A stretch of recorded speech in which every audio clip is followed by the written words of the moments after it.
nós vamos falar sobre unção com óleo, porque é tão importante esta prática do Evangelho. Nas igrejas nós vemos que muitas vezes você vai buscar uma oração e o teu pastor coloca óleo na sua cabeça, impõe as mãos e te abençoa. Então, o porquê que esse ato profético é tão importante? Para começarmos a aula, vamos definir o que é unção com óleo. Unção com óleo é a consagração de indivíduo ou objeto com um propósito espiritual específico. Consagração é declarar espiritualmente que o objeto ou pessoa é diferenciado, marcado com autoridade, purificado e até melhorado. Ser sagrado é ser separado deste mundo.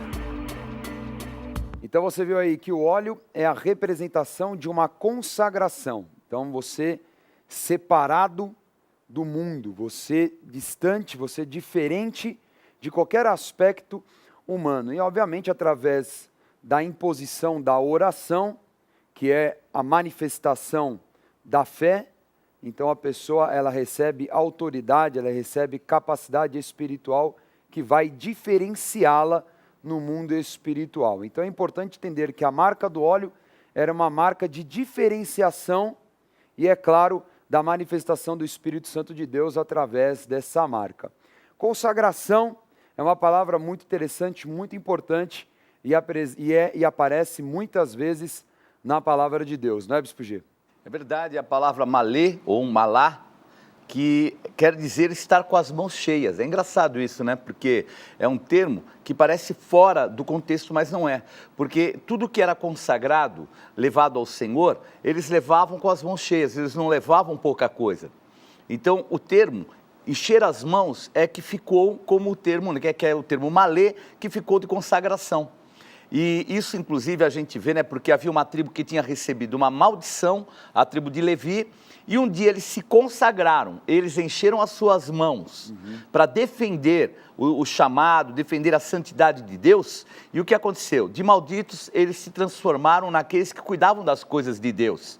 Então aquela consagração os santificou e quebrou a maldição, né? Interessante. Muito. E vamos entender um pouquinho também a importância do óleo. Por que é utilizado o óleo para consagração e não um outro material? Por que é tão específico o óleo? Veja. Óleo é um símbolo milenar de proteção e consagração de pessoas. O óleo, pelo seu aspecto químico, marca o indivíduo de uma forma mais duradoura, com aroma intenso e específico. O óleo mais comum usado na Bíblia era o azeite de oliva, mas Moisés desenvolveu um óleo específico com especiarias e perfumes para o uso no tabernáculo. Esse óleo específico aí é também o que nós chamamos de unguento. E o que é interessante é que é algo tão antigo o uso do óleo, porque muitas pessoas usavam óleo nas mãos, né, na pele e até mesmo sobre toda a pele do corpo, para proteger de ressecamento. E também através do óleo faz com que o perfume fique mais tempo no corpo. Então, o óleo é uma referência muito interessante de proteção fisicamente, mas também através de uma delegação da palavra, através da palavra liberada através do óleo, de uma proteção e de uma autoridade espiritual. Muito, muito interessante.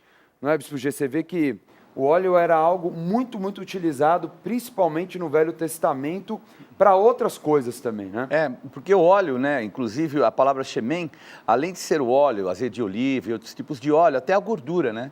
Então era um termo usado até para gordura que tinha esse tipo de aplicação realmente, né, de proteção e assim por diante. Obviamente você vai falar do tipo do óleo, o óleo consagrado, que aí é outra coisa, né? Com certeza. Vamos falar então disso, já no Velho Testamento, como é importante, como Deus já fala para Moisés, que ele deve preparar um óleo especial para a consagração no tabernáculo. Veja.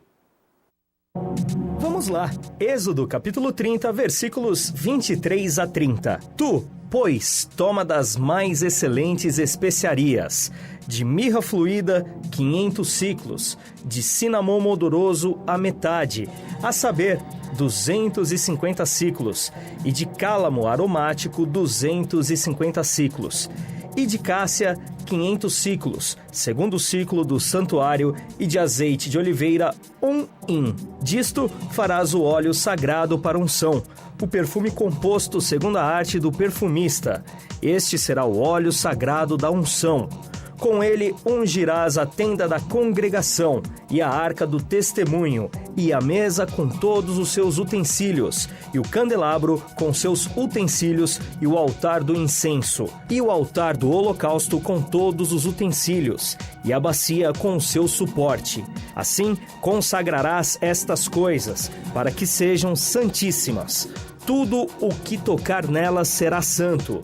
Também ungirás Arão e seus filhos, e os consagrarás para que me oficiem como sacerdotes. Você observa que Deus determinou a Moisés a produção de um óleo muito específico, né? Um unguento muito específico.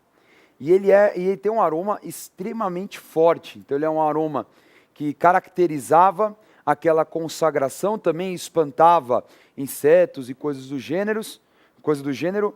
E é impressionante porque nós vemos no Antigo Testamento a utilização de 2 tipos de óleo. Esse óleo, como nós lemos agora na palavra, um óleo específico de consagração dos utensílios para a prestação de cultos, também para ungir os sacerdotes, e o próprio azeite de oliva, o azeite que era utilizado para a consagração de reis e consagração de autoridades espirituais. É tão interessante que nós vemos até mesmo no Novo Testamento a utilização do azeite. É muito interessante que o Bispo G falou agora há pouco sobre Shemen, né? E que dá origem também a um outro nome importante sobre azeite, né, Bispo G? É verdade, né? No grego é usado o termo elaion, então é um óleo voltado, é o azeite em si. Agora esse óleo que foi falado com especiarias, inclusive nós num determinado ano, não lembro muito bem o ano, mas nós fizemos, reproduzimos igualzinho.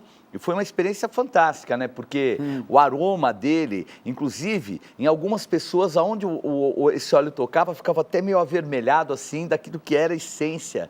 Foi, assim, um tempo maravilhoso também de reprodução daquilo que foi feito no Antigo Testamento, né? O mover apostólico. Com certeza. E nós vemos que o óleo, o azeite, ele era utilizado, em primeiro lugar, também como combustível para as lâmpadas dos candelabros. Então, a determinação que Deus tinha dado para os levitas, os sacerdotes, é que o candelabro, também conhecido depois como menorá, mas enfim, o candelabro que ficava dentro do tabernáculo do templo, ele deveria permanecer sempre aceso. Então, haja azeite, né? Era muito azeite que toda hora era suprido através dos canais internos dos candelabros para que durante todo o tempo aquela luz ficava acesa, que é uma representação super interessante, né?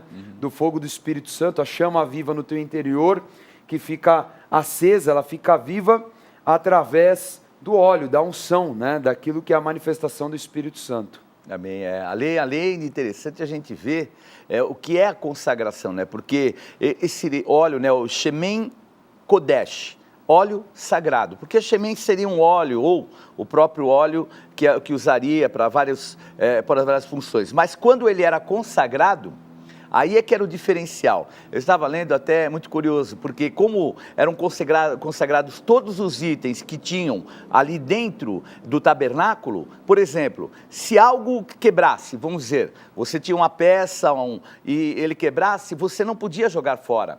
Você fundia de novo aquele metal e fazia um outro utensílio para ser usado no próprio templo ou ali no tabernáculo. Então, geralmente, eles faziam espevitadeiras, coisas mais simples, mas não podia ser descartado, jogado fora, porque ela era consagrada, era santo, né? É o termo Kodesh. Então, olha só, e por isso que é muito importante uma prática que as pessoas têm, e que é importante você que está assistindo, você ainda que é novo na fé, de realmente ungir os objetos de casa também, não é? Então, por exemplo, você ungir a tua casa, você chamar uma autoridade espiritual, que seria o mais adequado para ir consagrar a sua casa, ungir os umbrais da tua porta, a consagração da própria mezuzá, que nós colocamos na porta, que tem até, curiosamente, a forma certa de colocar a mezuzá, não é, Bispo G? Como é que se coloca a mezuzá na porta? Já perguntaram? Como é que é? É assim, dá para ser colocada mais ou menos no segundo terço ou 7 palmos à direita da pessoa que está entrando inclinada para dentro. Então, que ela tem uma inclinação de 45, 30 graus para dentro do domicílio, daquilo que é, na entrada da porta. Perfeito. Então, isso também é consagrado com óleo. Então, é muito importante, eu tenho essa prática, inclusive eu aprendi, de tudo que entra em casa eu consagro com óleo. Então, se eu comprei algum bem, ganhei algum presente, claro, ore, consagre, coloque óleo e declare que aquilo é santo, porque a tua casa, ela tem que ser um ambiente espiritual, um ambiente de paz, um ambiente onde o Espírito Santo esteja. E é claro, vai haver um conflito no mundo espiritual quando tem alguma coisa consagrada a demônios na tua casa, não é? Então, essa prática precisa ser contínua na tua vida, de você consagrar os seus bens, os seus objetos, consagrar os teus filhos, não é? Muitas vezes nós vemos aí festas, situações que acontecem no dia a dia, muitas vezes está enfermo, tudo isso é corrente a prática de você colocar o óleo, você liberar uma palavra e ali colocar a proteção do Espírito Santo de Deus, tanto sobre um indivíduo como sobre um objeto. O óleo também era usado, como nós lemos, para consagrar utensílios do santuário de adoração. Então o bispo falou da questão do Kodesh, né, que é ser consagrado, ser separado, então não poderia ser reutilizado. Então era um objeto diferenciado de tudo que existia ali no povo de Israel. Então vamos ler agora, só para você entender, Levítico capítulo 2, versículos 1 a 2. Vamos lá, Levítico capítulo 2, versículos 1 e 2. Quando alguma pessoa fizer oferta de manjares ao Senhor, a sua oferta será de flor de farinha. Nela deitará azeite e sobre ela porá incenso. Levá-la aos filhos de Arão, os sacerdotes, um dos quais tomará dela um punhado da flor de farinha e do seu azeite como todo o seu incenso, e os queimará como porção memorial sobre o altar. É oferta queimada de aroma agradável ao Senhor. Então olha o detalhe, se a gente está falando que era algum objeto que era separado, consagrado, então não poderia ser utilizado para mais nada, é a mesma forma como Deus trata as nossas ofertas. Então aquilo que nós entregamos ao Senhor é dele, não de forma alguma pode ser tomado como algo que ainda pertença a nós ou que nós temos direito de reaver. Então passa a ser permanentemente do Senhor. Então nós vemos que em terceiro lugar era utilizado o óleo para a consagração de ofertas, principalmente como nós vemos as ofertas de manjares, porque era entregado também o alimento, não é, na casa do Senhor. A oferta de manjares, ela tinha assim até um dado assim especial, né? Ela é chamada minchá, que era dádiva, presente. Então, não era somente uma oferta, algo que era algo obrigatório, mas a pessoa dava do seu melhor ao Senhor. Então, por isso que é chamada de manjares. Então, ela é ligada mais a cereais, ao preparo, a um bolo, alguma coisa que era feita, mas numa atitude de dádiva diretamente ao Senhor. Muito interessante isso também. Muito legal. Vamos ver agora 1 Samuel 16. Vamos lá, 1 Samuel, capítulo 16, versículo 13. Tomou Samuel do chifre do azeite e o ungiu no meio de seus irmãos. E daquele dia em diante, o Espírito do Senhor se apossou de Davi. Então, em quarto lugar, o óleo também era utilizado na consagração de autoridades. Tanto autoridades humanas, como nós vimos aí o rei Davi, como autoridades espirituais. Então, quando era ungido um profeta, vamos dar o exemplo, quando Deus falou para Elias, ali em 1 Reis 19, você vai ungir o rei Azael, que era uma autoridade humana, Jeú também, autoridades, reis, tanto em Israel como na Síria, e também vai ungir a Eliseu, que era um profeta, uma autoridade espiritual. E nós vemos nessa passagem a unção do rei Davi, a importância de deitar o azeite sobre a cabeça, e a partir daquele momento, o termo é tão interessante, o Espírito Santo se apossou, né? A partir daquele momento, fazia parte continuamente de Davi. Então, olha como é interessante a importância de tudo que é feito de consagração para a autoridade delegada, ela precisa ter o derramamento do óleo. Não é à toa que Jesus é chamado de Messias, a palavra Messias vem disso também, né, Bispo G? Vem de ungido, né? Então, mexá é a palavra unção. ela é tirada do Antigo Testamento com essa função. Então, falar de Jesus, o que ele é? Nada mais do que aquele que foi consagrado, ungido com determinado fim. E o determinado fim, Jesus, salvação. Então, é nada mais, Jesus, o Messias, é Jesus, o Salvador, o ungido, o Christos, né? No grego, a palavra ungido é a palavra Christos. Então, é o Messias, o ungido, determinado fim dele, salvar o mundo. Perfeito. E vamos ver agora mais uma aplicação da unção com óleo em Tiago, capítulo 5. Vamos lá, Tiago, capítulo 5, versículos 14 e 15. Está alguém entre vós doente? Chame os presbíteros da igreja, e estes façam oração sobre ele, ungindo-o com óleo, em nome do Senhor. E a oração da fé salvará o enfermo, e o Senhor o levantará. E, se houver cometido pecados, ser-lhe-ão perdoados. Muito interessante aí o que o apóstolo Tiago ensina sobre a unção para libertar de enfermidades. Então era colocado o óleo sobre o enfermo, e aí, pela imposição de mãos e da oração de uma autoridade espiritual, em concordância com os demais da igreja, manifestava-se ali cura naquele indivíduo. É tão interessante que nós temos, por exemplo, toda quarta-feira à noite poder nas igrejas que renascerem em Cristo. Então é um culto muito específico em que nós colocamos o óleo sobre todos os enfermos, seguindo exatamente o entendimento dessa palavra. E aí nós oramos, clamamos pelo milagre, e por isso que você vê sempre muitos testemunhos poderosos da noite de poder. Então outra aplicação aí, já vemos aí no caso no Novo Testamento, é a de cura através da unção com óleo. Agora, o termo unção é um termo muito utilizado na igreja. Você vê muitas vezes aqui na Rede Gospel o termo unção, você vai receber uma unção, você vai viver essa unção será derramada sobre a tua vida, e você muitas vezes não entende, não entende por completo o que é unção. Então nós vamos definir unção para facilitar o entendimento também dessa aula e das próximas aulas que virão. Unção é a delegação dos atributos de Deus para a manifestação do seu poder através de dons e sinais. Sendo assim, o indivíduo, através da unção, recebe capacidade espiritual para a realização da vontade de Deus. Então você viu que a unção, através da delegação para uma autoridade maior, ela vem o quê? A manifestar na pessoa que está recebendo essa palavra, através do óleo da unção, a palavra liberada, a capacidade sobrenatural de realização do Senhor, os dons, os talentos, os atributos do Espírito Santo de Deus que se manifestam no indivíduo que recebe essa unção, que recebe a palavra delegada através do óleo. E nós vemos também isso no Antigo Testamento, não é, Bispo G?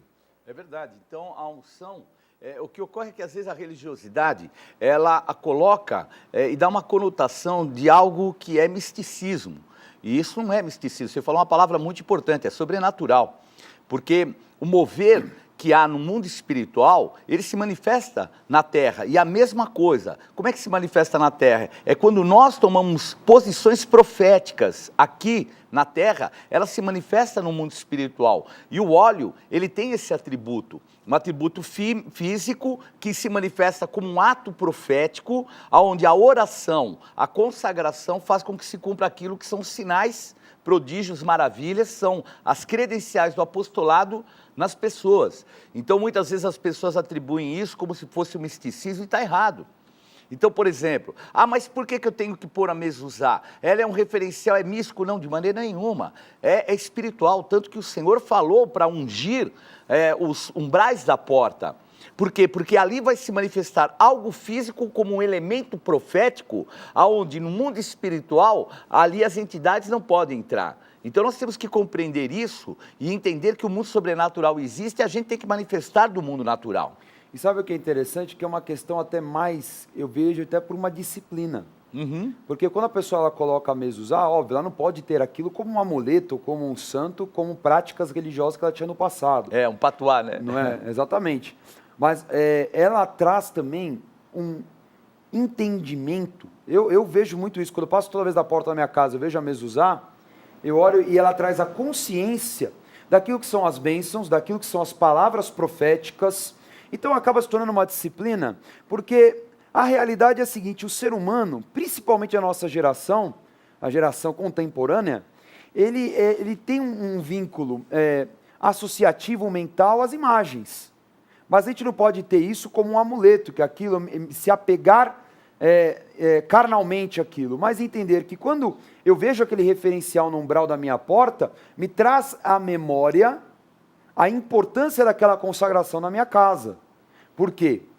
A mezuzá é a representação da consagração que a minha casa tem, de um voto que eu tenho na igreja, é claro, de um propósito que eu fiz diante do Senhor, mas de eu lembrar sempre que todas as bênçãos de Deuteronômio 28, das palavras proféticas que estão na Bíblia, elas também fazem parte da minha vida e da minha família. Então, sem dúvida, é um voto muito importante, muito precioso. Então, de forma alguma você pode tomar isso de uma forma religiosa, mas sim de uma forma espiritual. E falando nisso, tem 3 aspectos espirituais importantíssimos da unção. Vamos ler Isaías 10, 27. Vamos lá. Isaías capítulo 10, versículo 27. Acontecerá naquele dia que o peso será tirado do teu ombro e o seu jugo do teu pescoço, jugo que será despedaçado por causa da gordura. Então, o primeiro aspecto que nós vemos aí é que a unção, ela quebra todo o jugo. Bispo G, o que é jugo? O jugo é o que falam, né? A canga que era colocada sobre os animais para eles ficarem presos, né? Aquele peso e continuarem se expondo àquele peso. Se nós levarmos isso num contexto espiritual, são os pesos que as pessoas têm na sua alma, são as deformações, são os medos, alianças. Então, a unção, ela quebra essas alianças. Muitas vezes a pessoa tem alianças espirituais que ela não quebrou. E, de repente, a unção, ela quebra esse vínculo, esse jugo que tem embaixo de entidades espirituais que exercem um domínio, um peso sobre elas, né? O termo jugo é o termo peso. Então isso, por exemplo, uma pessoa que está se libertando de um vício, por exemplo, e ela vai à igreja hoje, e ela fala assim, olha, eu quero receber essa unção para eu vencer esse vício. Como é que essa unção vai se manifestar na vida dela, Bispo G? Primeiro, como um referencial de Deus. Então, se é um referencial de Deus, os anjos do Senhor podem atuar. Então, esse é um referencial importante. Vamos dizer que a pessoa tem um espírito de vício que age na vida dela. À medida que você coloca uma unção sobre ela, você está o quê? Tirando aquilo que era a antiga consagração, a habilitação que foi dada através do vício, porque o vício, a cultura, atitudes pessoais, habilitam demônios. Então, essa unção, na atitude da imposição de mãos, de repreender, quebra esse jugo. Tira o quê? Esse domínio, esse peso que é colocado por entidades, e a partir daí, ele sozinho, já habilitado, ele começa a vencer, porque aí aquilo que é o mundo espiritual já não tem aquela atuação de tentação, de domínio, de opressão, que são as marcas daquele que é o viciado. Então eu sei disso porque eu vivi por essa situação e a unção foi muito importante para eu vencer esse jugo. E muitas vezes uma dúvida corrente é que assim, o processo de libertação ele varia de pessoa para pessoa. Tem pessoas que assim, num intervalo de poucos dias, ela é completamente liberta, vamos dizer, de um vício das drogas ou do álcool, por exemplo. Mas tem pessoas que demoram meses, né? Tem gente que às vezes para largar o cigarro, largar o álcool, demora muito tempo. Ela pode nesse processo receber várias vezes a unção, ou uma unção é suficiente, ou então assim, só pode receber a unção, não pode ser mais do que uma. Não, ela pode receber, porque a unção ela permanece, mas o que acontece? A pessoa pode se desabilitar. Então, num contexto, por exemplo, uma pessoa, ela recebeu a unção, estava vencendo, mas aí ela resolveu se entregar para a droga. E ela desaparece. Quando ela volta de novo, é importante nós ungirmos, porque de uma certa forma ela habilitou um mundo espiritual de novo, demônios, entidades. Então é importante, agora, a unção, ela permanece, ela não é quebrada, ela está sobre a vida da pessoa, mas o que acontece? A eficácia da unção, ela se dissolveu pela falta de atitudes espirituais que ele teve. Então é importante você ungir de novo, e até também como um referencial para ele, para a pessoa, porque infelizmente algumas pessoas, por não ter maturidade, elas têm que ter um elemento físico também, para se dispor espiritualmente. Tem esse lado, vamos dizer, na alma.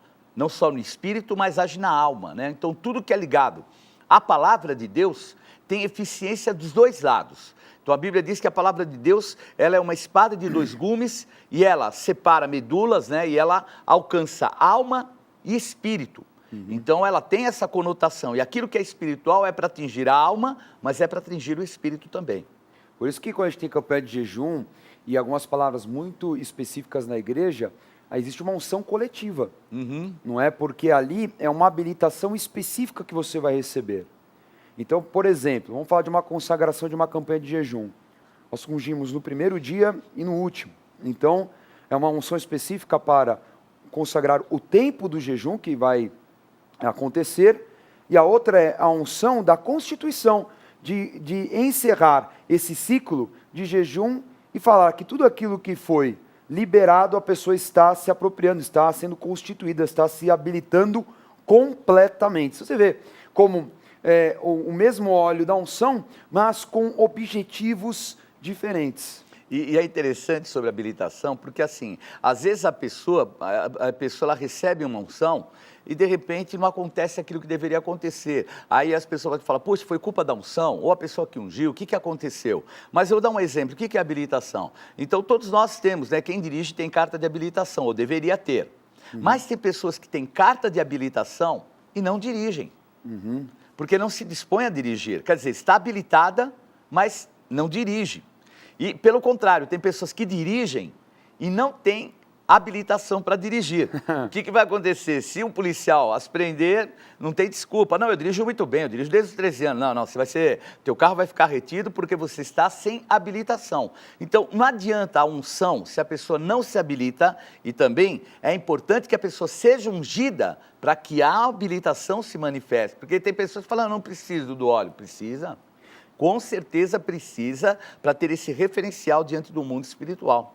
E na verdade é interessante até na unção de Davi. Acho que Davi é um exemplo interessantíssimo disso, porque ele tinha uma unção de rei, mas ele não tinha naquele momento a condição de ser rei.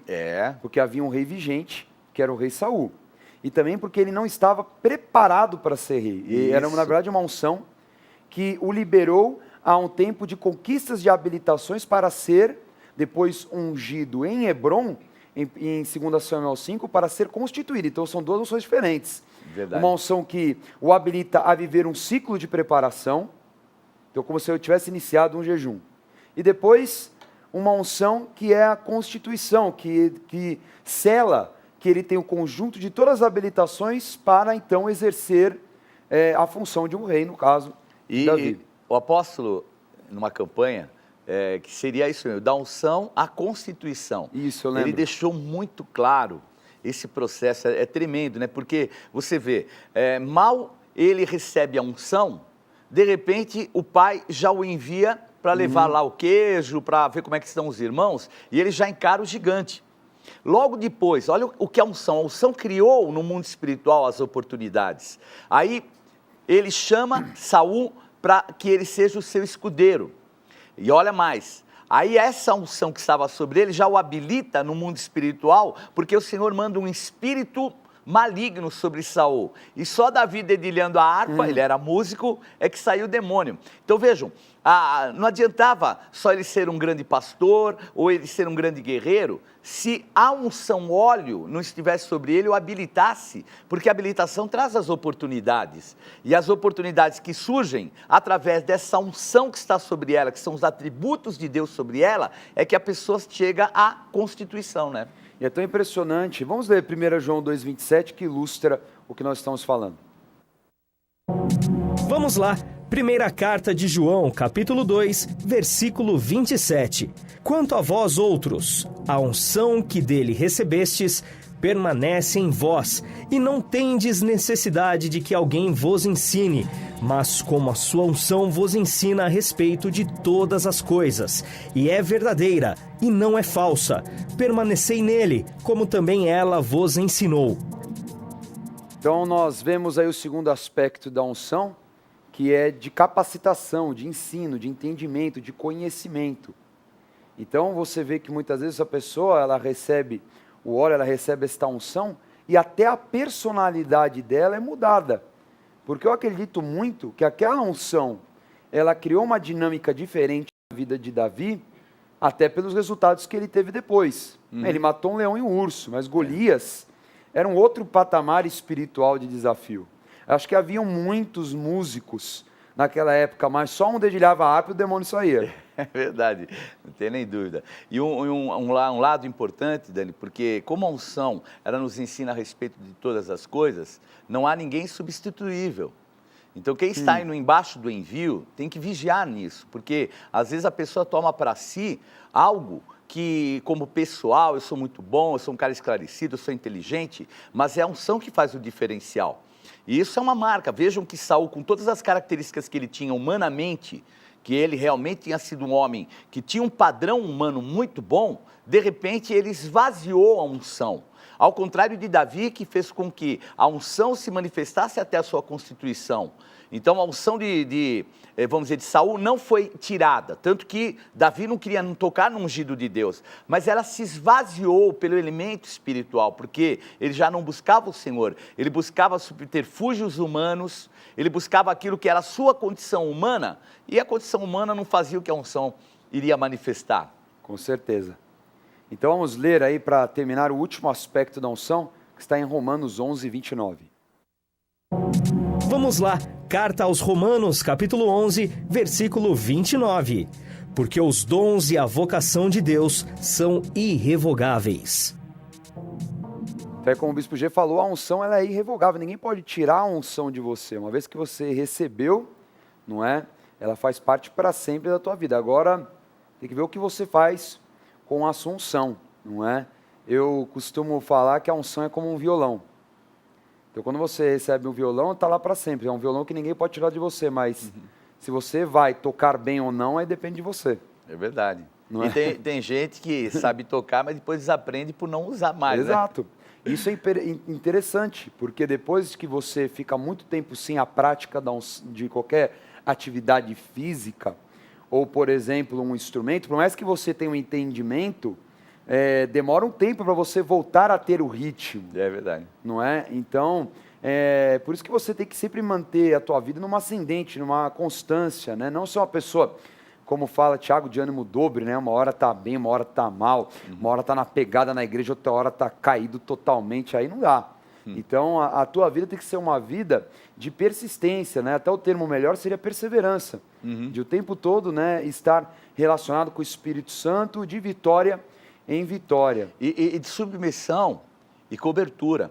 Vejam que Saul deixou de ser submisso e perdeu a cobertura que ele tinha de Samuel. O Senhor falou, até quando, Samuel, você vai ficar honrando aquele que eu já o desqualifiquei? Então tem um lado muito importante da unção, Dani, que é as pessoas que saem da cobertura da igreja. Então pessoas que caminham tanto tempo com a gente, elas acham que elas vão levar os fatores espirituais com ela. Não levam. Porque as pessoas que saem debaixo da cobertura da igreja, desse mover apostólico, elas se esvaziam depois, e pode reparar isso é uma prática. Então eu encontro muitas pessoas que estavam caminhando com a gente, que hoje elas não são aquilo que elas foram, se esvaziaram, porque a unção é algo que é colocado embaixo de cobertura e submissão. Com certeza, da vida do próprio apóstolo e também de todo o conjunto da igreja, porque o conjunto da igreja tem diversas habilitações e autoridades sobre principados e potestades. E aí exatamente a fala é que quando uma pessoa ela sai de uma cobertura espiritual, ela despreza essa questão dos principados e das potestades. É por isso que é interessante você ver, às vezes, a pessoa, ela até se tornando num estado pior do que o dia que ela entrou. É verdade. Só que, por que é tão pior? Porque quando ela entrou, ela ainda era ignorante. Só que agora ela tem conhecimento da verdade. Então ela fica num sistema religioso tão grave, não é? Porque ela conscientemente despreza aquilo que a palavra fala. Não é que principados e potestades estão debaixo da igreja. Então a cobertura da igreja ela é essencial. Por isso que toda unção na igreja, a consagração, por exemplo, nós temos a ceia de oficiais. Os nossos oficiais são consagrados. É um momento que toda a igreja está reunida. É um momento que o apóstolo ele delega a unção sobre aquele oficial, sobre o pastor, sobre o bispo, sobre quem for, com toda a igreja reconhecendo aquela unção. Então, é muito importante entender o quão a unção ela está diretamente conectada à autoridade da igreja. Porque, se nós percebemos, né, Lúcifer, ele se esvaziou daquilo que era a sua unção como um querubim, a ponto de ele, ali numa guerra espiritual, está no livro de Judas, ele tem que se submeter a um arcanjo, que numa hierarquia ele seria inferior.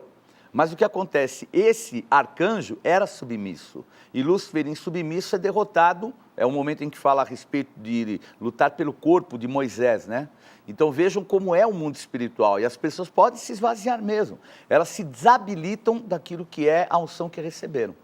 E olha só, veja o que vale você lembrar muito sobre a aula que nós estamos falando hoje.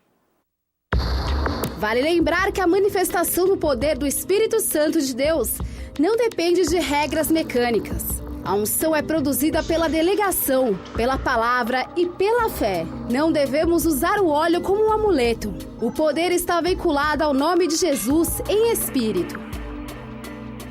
Perfeito? Então, concluindo aí o que falamos, que o óleo não é um amuleto, não é?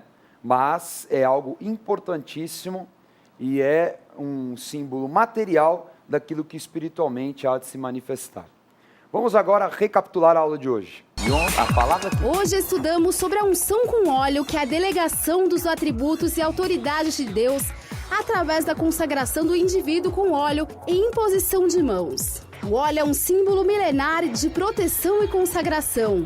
O óleo era usado como combustível das lâmpadas dos candelabros para a consagração de utensílios do santuário de adoração, para a consagração de ofertas, para a consagração de autoridades e para clamar por cura dos enfermos. Concluímos falando sobre resultado da unção, capacidade sobrenatural conferida por Deus ao homem, que quebra todo jugo satânico, reveste o homem de conhecimento e é irrevogável, eterna. Então essa foi a aula de hoje. O Bispo G estava comentando das ceias oficiais. Meu Deus, foi assim impressionante.